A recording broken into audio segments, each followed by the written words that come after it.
নমস্কার, আমি অন্বেষা। আজকে চলে এসেছি আজকে নতুন একটা উপস্থাপনা নিয়ে, যার নাম কৃষ্ণ তুমি আছো তো। শুনেছি দ্রৌপদী যখন সবার মাঝে একা হয়ে গেছিলেন তখন তুমি এসেছিলে কৃষ্ণ।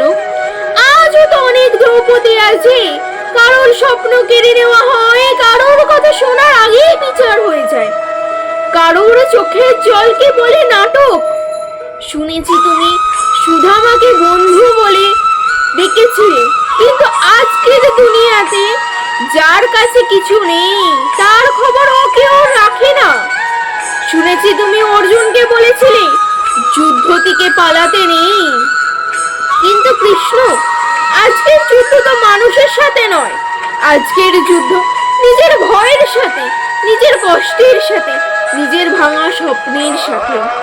তাই মাঝে মাঝে মনে হয় কুরুক্ষেত্র বদলে গেছে, মানুষ বদলে গেছে, কিন্তু তোমার প্রিয়জনটা বদলায়নি। কারণ যখন পুরো দুনিয়া বলে তুমি পারবে না, তখন হয়তো কোথাও থেকে একটা শান্ত স্বর আসে, উঠে দাঁড়াও, গল্প এখনো শেষ হয়নি। ধন্যবাদ।